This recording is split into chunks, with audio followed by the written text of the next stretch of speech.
There'll be few. Very true. Okay. Well, so we don't have anybody on Zoom yet.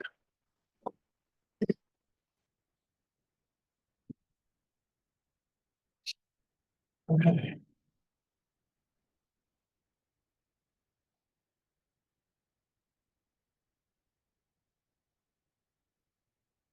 Hey, how are you doing? Yeah, big friend. Thanks, my friend.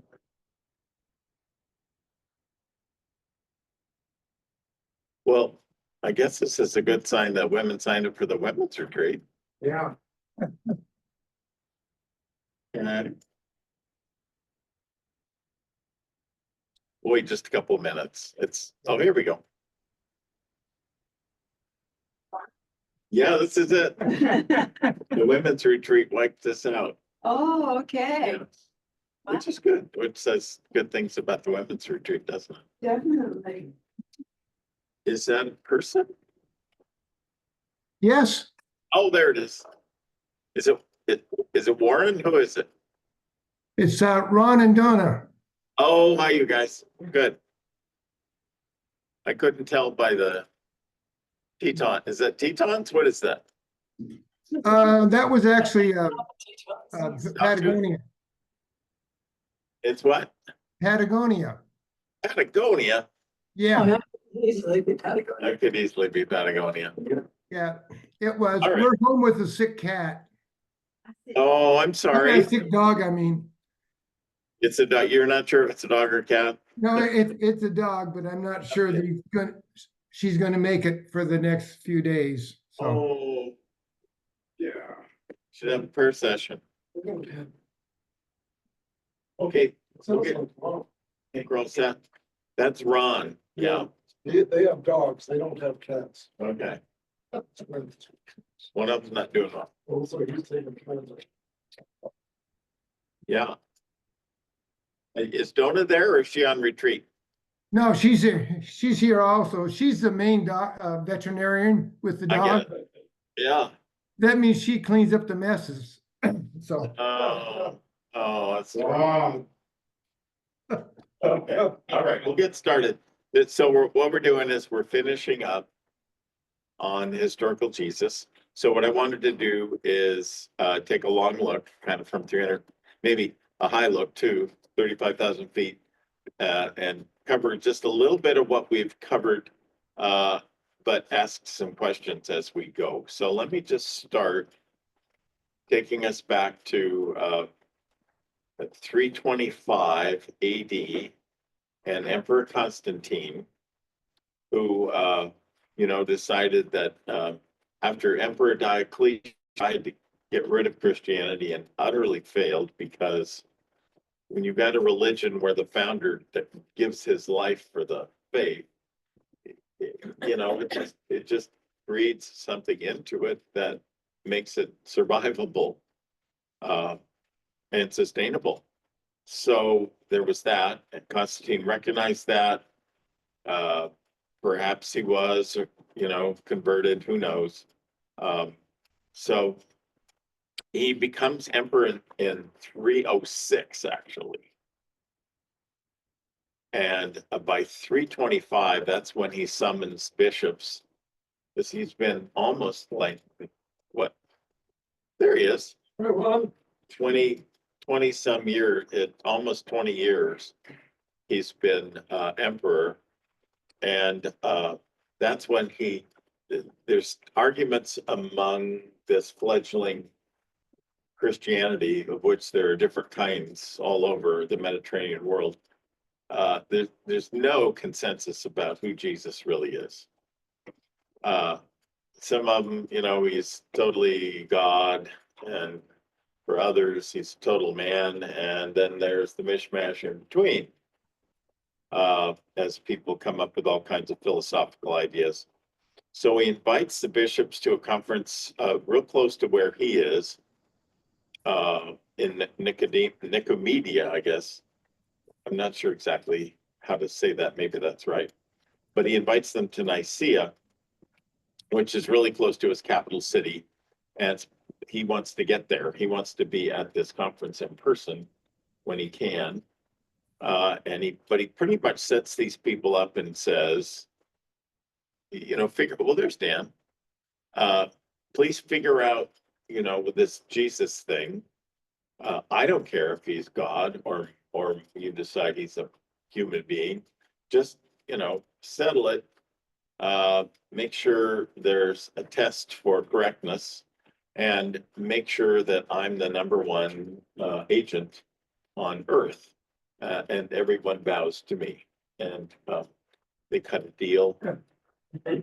Why wouldn't they? The bishops get, the best apartments around.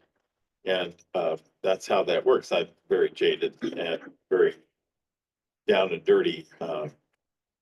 And how Harvard gets its research money. And Harvard gets its research money. Whoa, yeah, there you go. So anyway, they carve out something, the bishop says, you might imagine, carve out something in the middle between God and Jesus. They can't call Jesus God because that's confusing. Jesus is all God. I mean, they don't want to, they're going to sound like the Romans with their pantheon. But they don't want to call him a human being either, because who wants to bow down to a human being? So they come up with something closer to the middle. And we get various creeds that we now have called the Nicene Creed, and then the shortened thing called the Apostles' Creed. And I mentioned the Apostles' Creed earlier, where it says that there's a God part that just said God created everything, and there's a Holy Spirit part at the bottom, but in the middle is the Jesus part. And it says, I believe in Jesus Christ, his only Son, our Lord, who was conceived by the Holy Spirit, born of the Virgin Mary, suffered under Pontius Pilate, was crucified, died, and was buried. He descended to hell. The third day he rose again from the dead. He ascended to heaven and is seated at the right hand of God the Father Almighty. From there we will come to judge the quick, or the living, and the dead, right? That business about descended to hell is actually the place of the dead. Just a way of cinching the idea that he died, was buried, and his spirit went somewhere. So I don't know how much debating they had to get to that, but a lot of people make a lot out of the word hell, as if he went there to preach to the captives. And there is a tradition in which, that's somewhat Catholic, that says that he was busy on Saturday between death and resurrection, preaching to those in hell for conversion. And of course, all the Old Testament prophets, converted, became Baptist, I guess.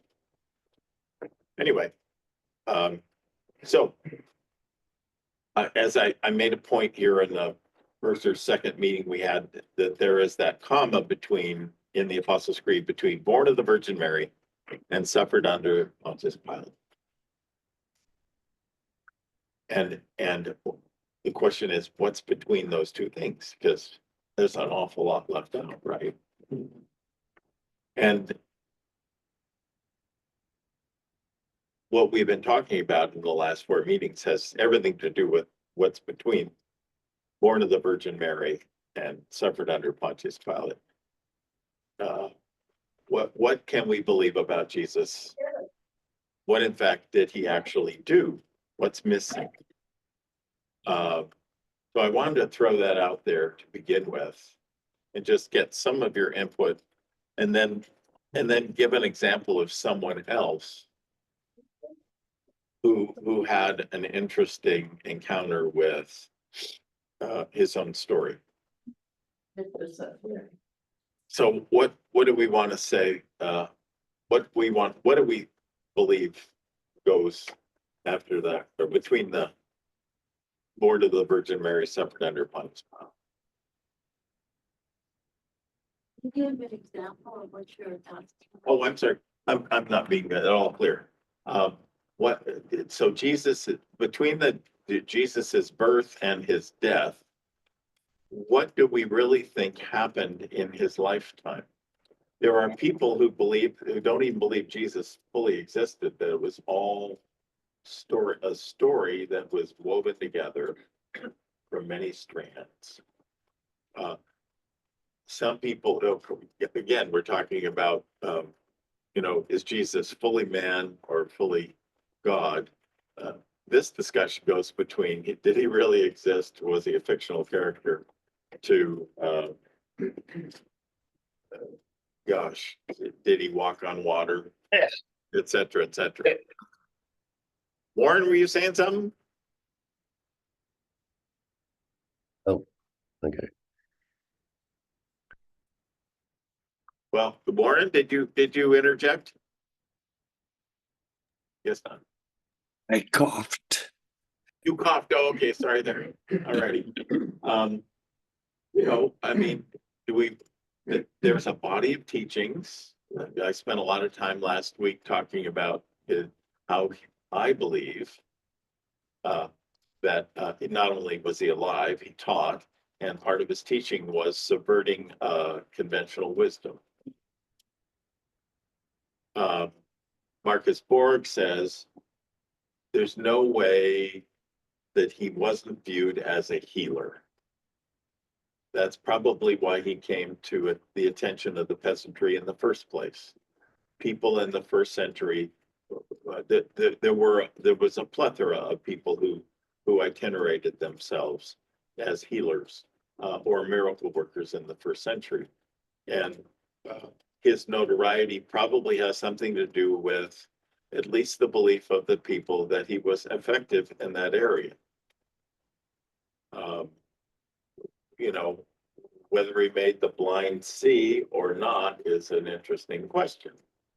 But certainly people felt that he made a difference in the lives of them and their loved ones when they brought them to him. I've read a number of, sorry, I'm not there today because I have a sore throat this morning. I think I'm coming down with the crud that my wife just is trying to get over, and Oh, I'm sorry. I don't want to bring my virus to church. We don't take them in as members. I have read a number of other options that you didn't mention. One, Yeah, go ahead. One was that he was a teacher in the wisdom tradition. I mean, some people have said there's really three major traditions of Old Testament Jewish teaching. One is kind of the law end of things. One is wisdom teachers and writers, and one is prophetic tradition. And there's a lot of stuff that's been written by Jesus that focuses on one of those traditions or another. He was either a legal scholar, a wisdom teacher, or a prophet, depending on who you talk to. And it's kind of interesting to see all of those threads appear in the New Testament as people are trying to interpret him. I also was reminded of kind of a funny story when I was like in my 20s and just starting to sort out some of this stuff.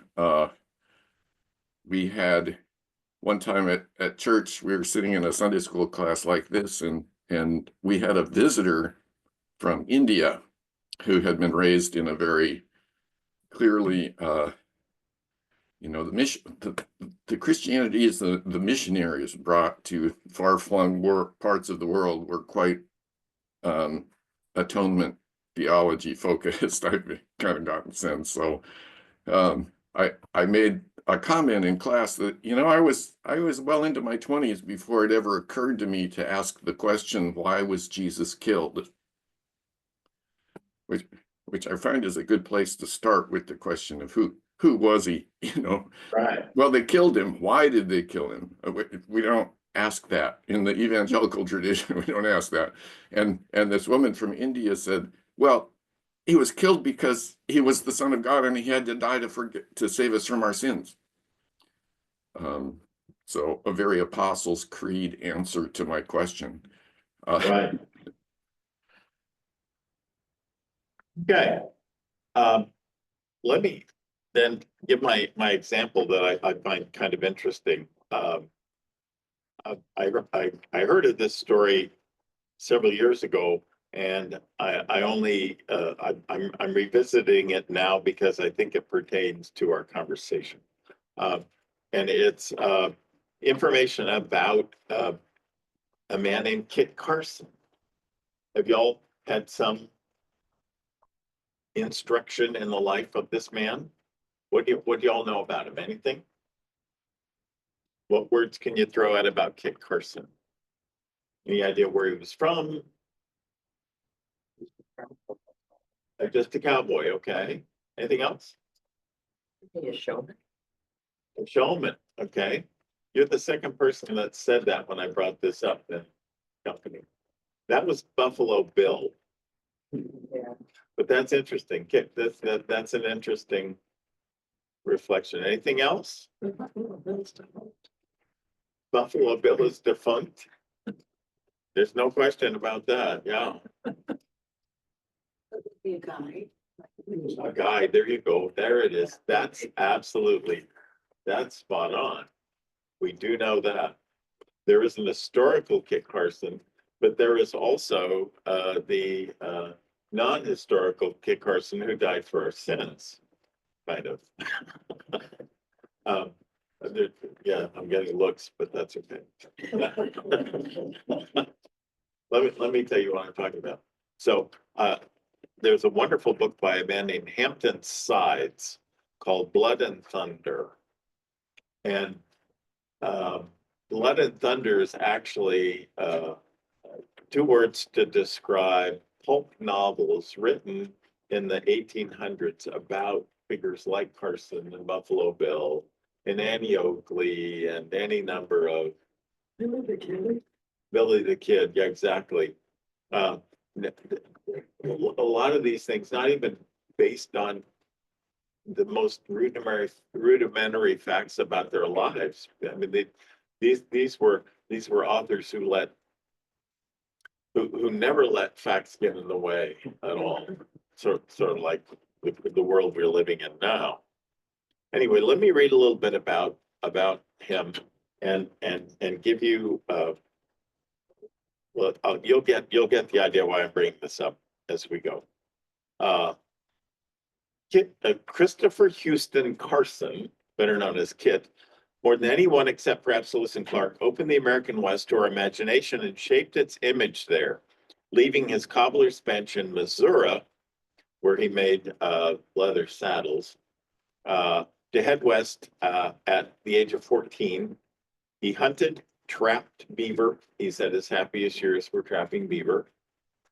Mined a little, fought Indians, lived as a mountain man, rescued captives, and guided John C. Fremont's expeditions in 1843 through 1845. During the Mexican War, he personally carried dispatches to and from President Polk. After the war, he settled down on sheep ranch to raise his family with his beloved wife, Josefa, and to dictate, he was illiterate, his memoir. And he did that in Taos, New Mexico. Y'all been to Taos? Some people, okay. His house is still there. House. What he ended up with was less than 100 pages of adventure and excitement. He didn't give any details. He just said, you know, we met the Indians at so and so. We charged, and it was a pretty butchery. That was a term he liked to use. It was generally unblemished, although it did leave a few things out, like his Arapaho and Cheyenne wives before he married Josefa, and his many Indian children he never stayed around to raise. Kit delivered the manuscript to Taos businessman Jesse B. Turley, who hired Army surgeon and friend of Carson, DeWitt Clinton Peters, to turn the memoir into a saleable literary biography. Peters' biography ran to more than 400 pages, inflated by purple prose, and from stretching things a bit, some things a good bit. The success of Peters' biography led Charles Averill to write an even more sensational pulp biography, Blood and Thunder, called Kit Carson, Prince of the Gold Hunters. in which he is the one who discovers gold in California, which is nothing could be further from the truth. That was written in 1849. Oh, I guess it's right at the time of the gold rush, which sold for 25 cents and sold briskly. Averill's more popular and less truthful book described the 5'4" Carson as a man of powerful proportions and Herculean stature, with massive arms and chest and all that, but she was not. And told tale after tale of daring rescues Carson made, saving whites, usually beautiful young women, from Western savages. In Northwest New Mexico in late 1849, Kit Carson was trailing a group of Apaches who had taken a beautiful young white woman, Ann White. You can't make this stuff up. Captive. After enduring 3 weeks of brutality, she was killed by the Apaches. And Carson and his party reached her still warm corpse moments after the Apaches had put an arrow through her heart and been forced to flee their camp.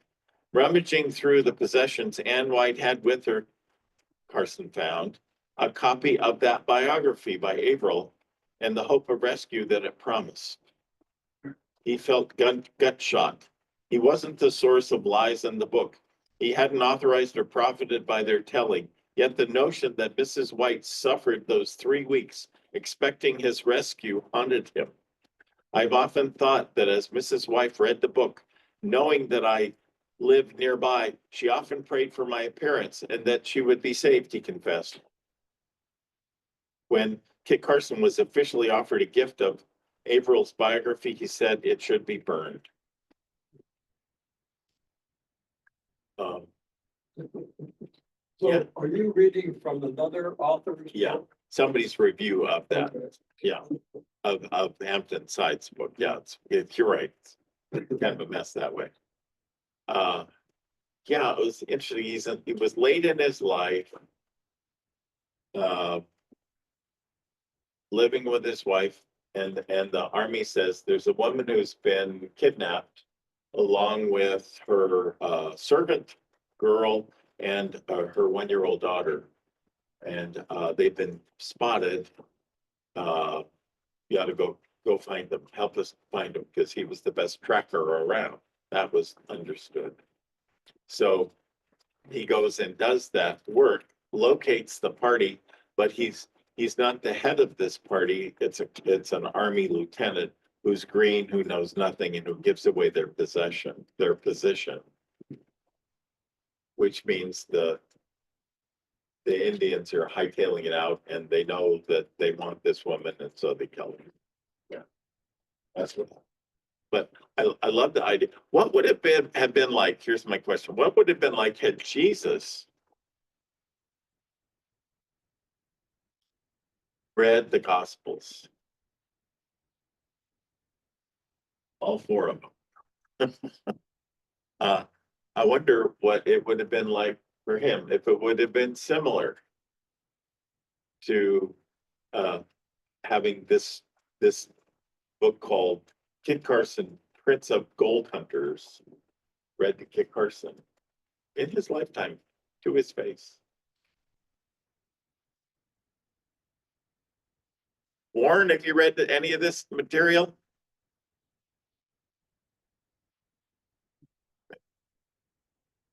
Warren's a good, quite a armchair historian.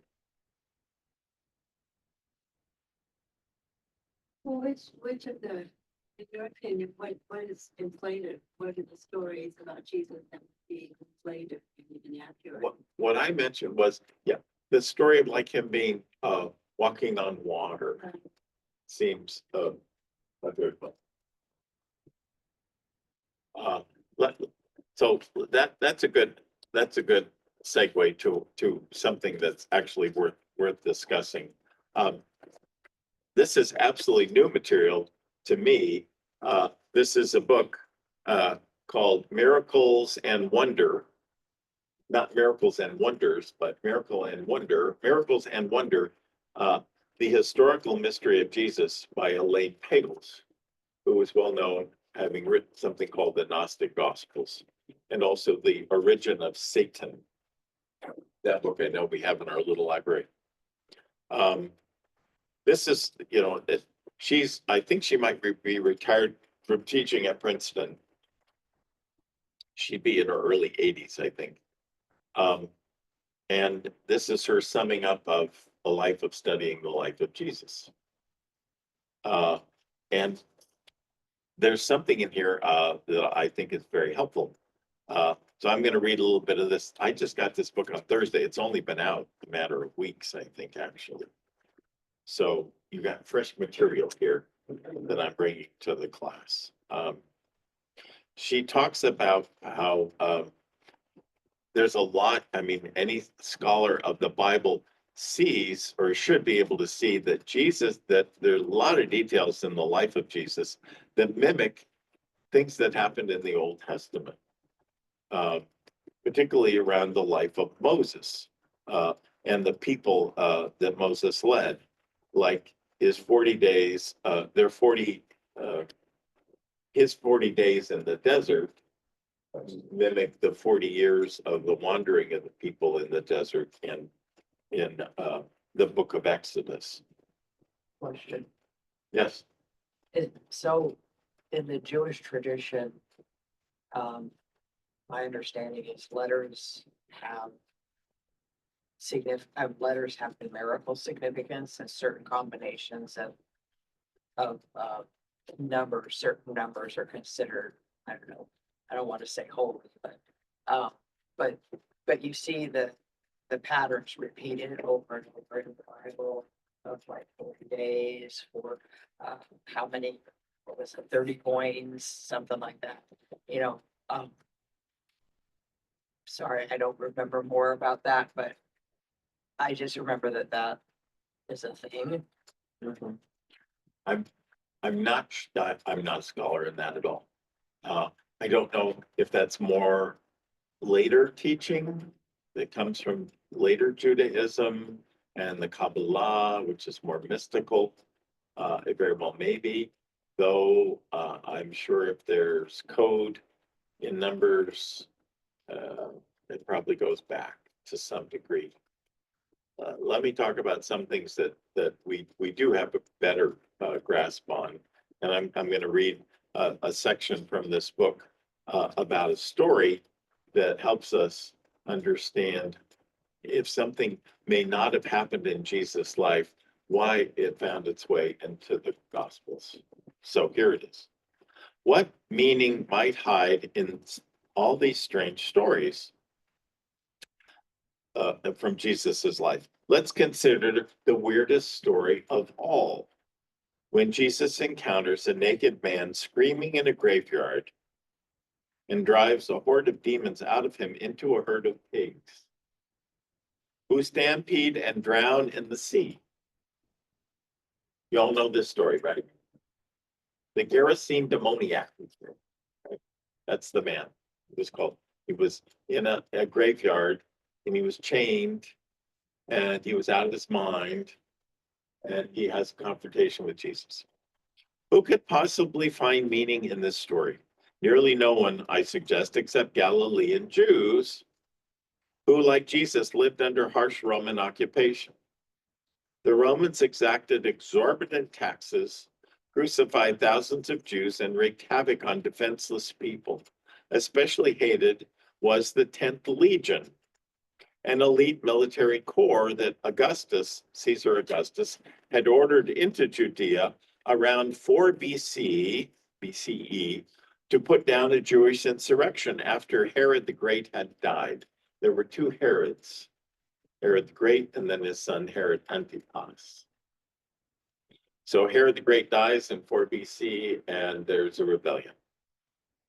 For decades afterward, as we know, Roman soldiers were stationed throughout the Galilee and Judea to control the local people. Jews regarded the banner of the 10th Legion, emblazoned with the image of a wild boar, as a further insult. The pig was an animal they regarded to be as filthy as the godless foreigners who proudly carried it. You may have wondered, what in the world in Jewish Galilee, who the heck is farming, ranching 2,000 pigs when people don't eat pig, Yeah. except of course the Roman. By the time Mark writes this in 70 CE, Mark writes his gospel in CE in 70, this is 40 years after the crucifixion. He has lived through the Jewish war against Rome, which started in 66 AD and lasted 4 years. And he saw it end in disaster. After Roman soldiers desecrated Jerusalem's temple of God and tore it down, they set it on fire. So we've got this incredible structure, one of the wonders of the world, this marble temple that Herod had erected in Jerusalem, marble, glistening marble. And that's when people talk about the Wailing Wall, they're talking about what still exists from that temple. Except that you see these huge stones scattered about, and may wonder how they'd gotten there. You said the Romans destroyed it. How did they do that? What they did was they deforested a fair amount of the area around the temple, put the wood against the walls, and set it afire, knowing that the water content in marble got that's the little pockmarked, we've seen pockmarks in marble, that there's a lot of moisture in it. When you set fire to something near it and it heats up, it will explode. The Romans knew what they were doing. So they were able to destroy the temple merely by setting fires next to it so that it disintegrated, it blew up under its own power. It must have been something. This is what happened at that time. After Roman soldiers desecrated Jerusalem temple, tore it down, they set it on fire. Roman commanders then turned the sacred Temple Mount into a military stronghold, garrisoning that 10th Legion on its site. From then on, and even more intensively, after Jews attempted another revolution some 50 years later in 135 CE or AD, Roman military forces sought to eradicate the holy city, downgrading its status to that of a colony. Forced to submit, Jews bitterly recognized that, as one historian notes, the emblem of the wild boar signified Roman power to subdue Jews. Not just subdue, but to taunt them. What could it mean then for Mark to tell how Jesus, Israel's Messiah, encounters a man driven mad by many demons and discovers their name? My name is Legion, for there are many of us. And when the Messiah forces them out in a powerful act of exorcism, inciting the horde to stampede and drown in the sea, who among the Jewish population could miss the allusion to the despised swarm of soldiers from the 10th Legion? This dramatic scene anticipates how the Lord will drive out the Roman soldiers and destroy them. At least that's the hope. Just as in Moses' time, the Lord drove the Egyptian army into the Red Sea to drown. You know that story, right? Right. Anyone putting together these clues, the story of Israel's deliverance and the facts on the ground in that first century, might read this scene as a sign promising that Israel's God is about to deliver his people once again. Only Jews familiar with the Passover story then would understand this episode. For what Exodus says happened after the Lord drove Israel's enemies into the sea holds the key to what Mark will tell next. Before the Egyptian army drowned, Israel's people themselves had faced the dangerous waters of the Red Sea. The Lord told Moses to lift up your staff and stretch out your hand over the sea and divide it, causing the turbulent waters to recede and draw back and delivering Israel's people. So Mark too pairs his parable of the drowning Roman legion with the episode we noted earlier when Jesus and his disciples are caught in the sea in about a violent windstorm in the danger of drowning. When to their astonishment, Jesus commands the wind and the sea to stop. Be calm, he says, rescuing his followers from a watery grave, his followers. Anyone familiar with the Exodus story might see what this means, that Jesus, like Moses before him, wields the power of God who alone controls the wind and the sea. But she doesn't stop there. Exodus tells next how Israel's people, having escaped death from the Egyptian army and then from the raging sea, wander in the desert hungry and fearing starvation. Wander in the desert hungry, fearing starvation, until God miraculously provides manna for them to eat. Echoing that story, Mark now tells how Jesus and his followers went away to a desert place by themselves. But many who saw them going ran on foot from all the towns and arrived ahead of them. Met by a huge crowd, when he arrives in the desert, Jesus responds with compassion. And by nightfall, realizing how hungry they are with nothing to eat, he again astonishes his disciples by miraculously providing food for 5,000 men, plus unnumbered women and children.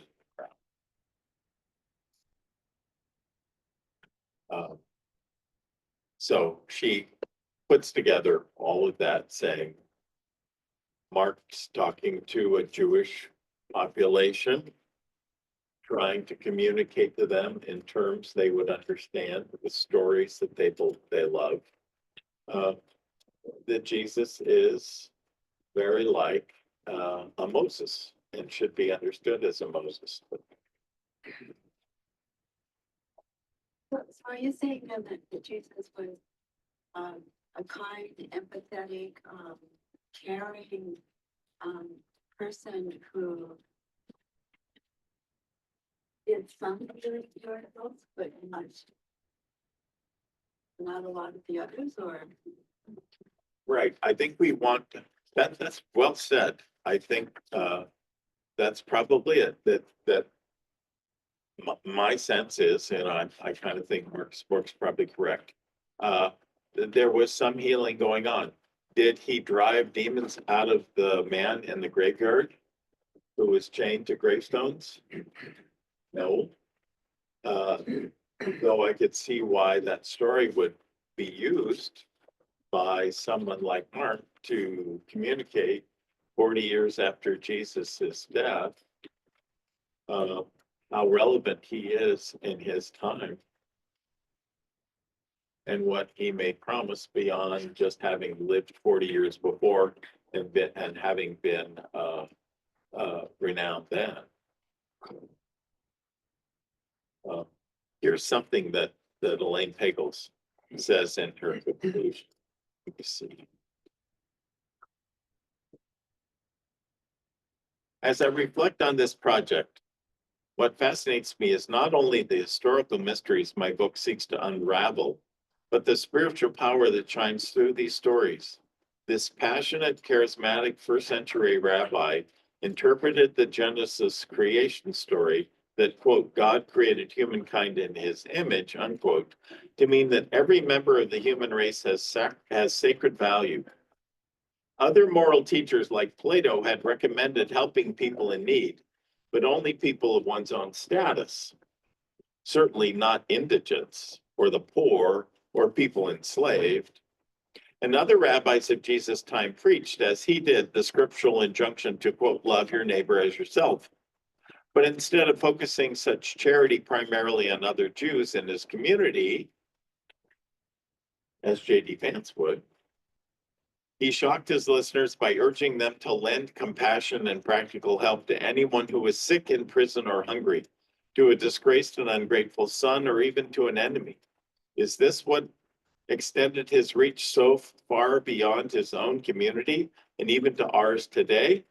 His radical, unprecedented reading of Genesis still resonates through our social and political life as indictment and inspiration.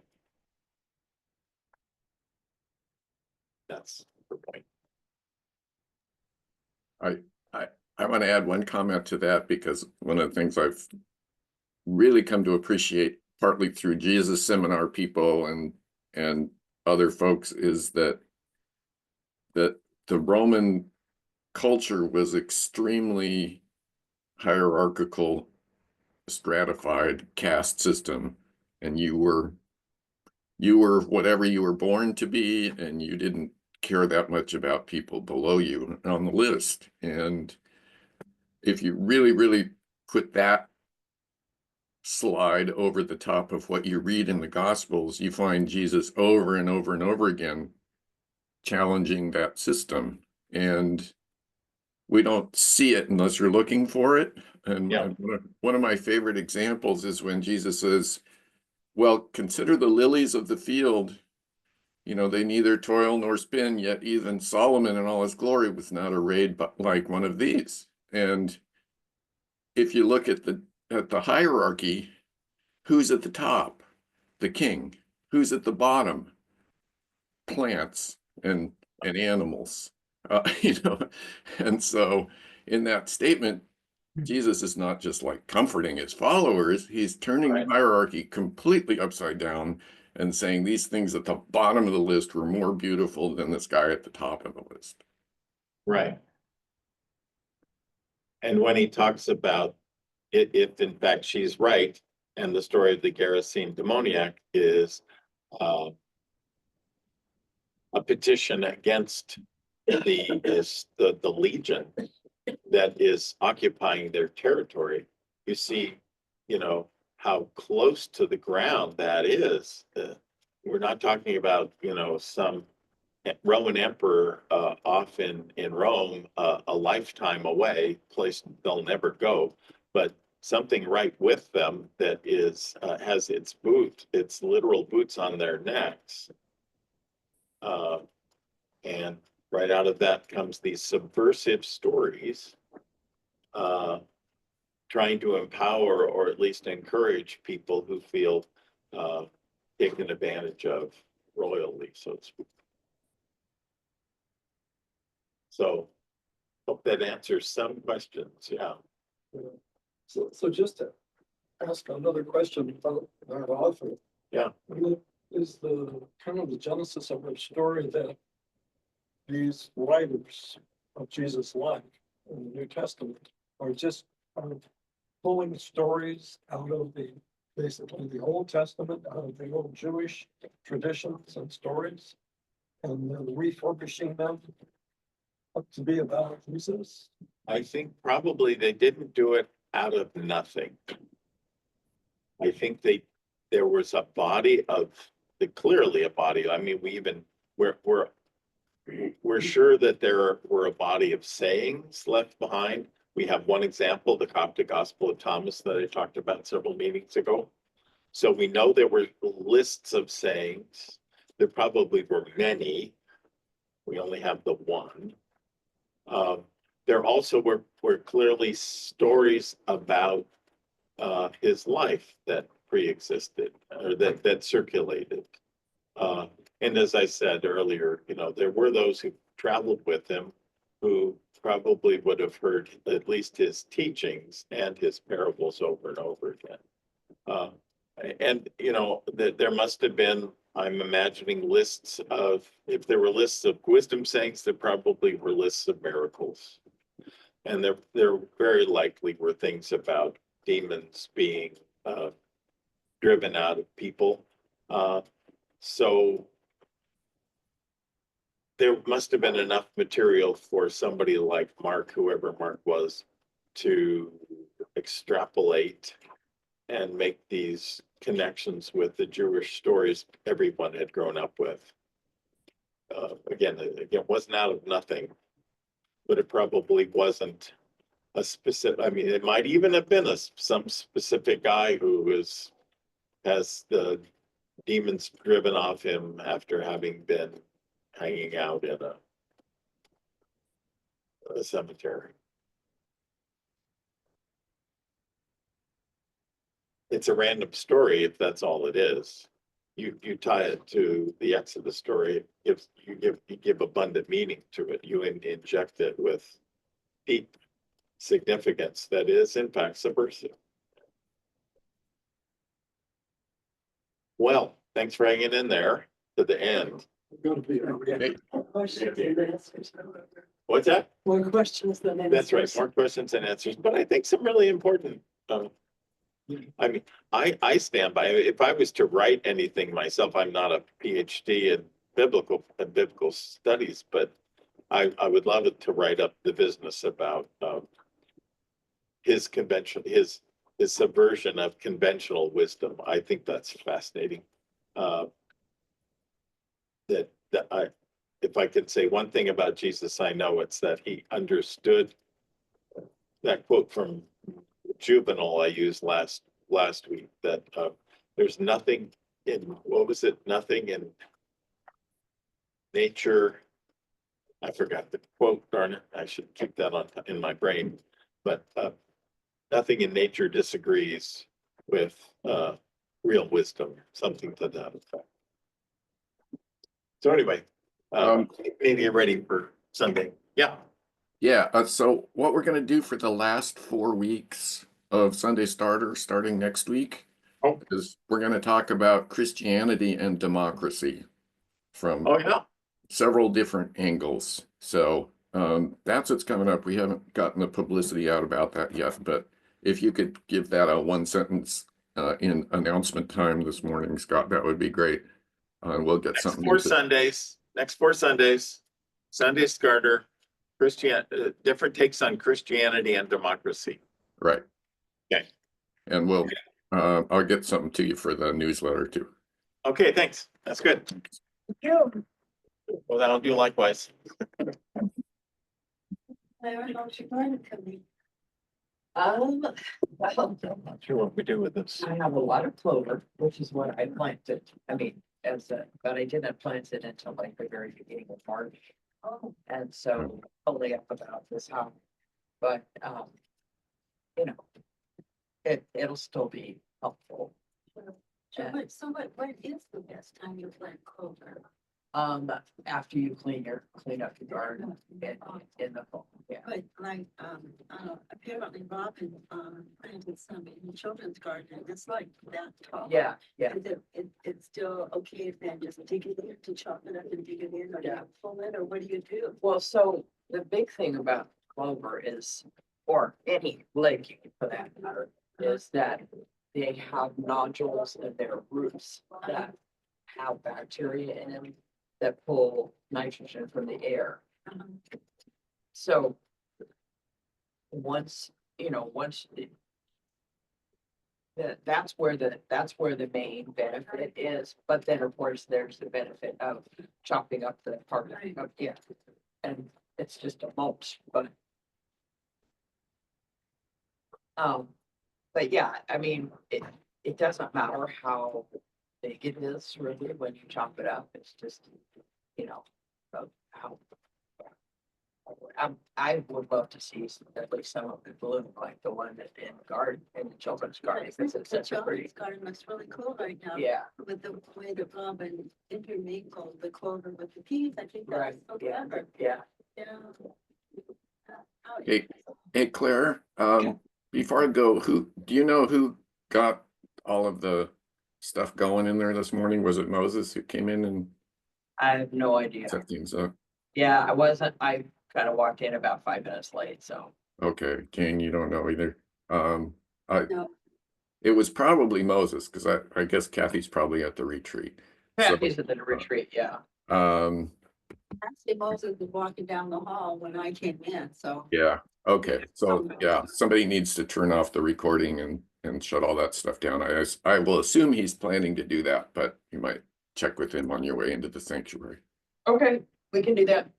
Thanks. I hope you feel better.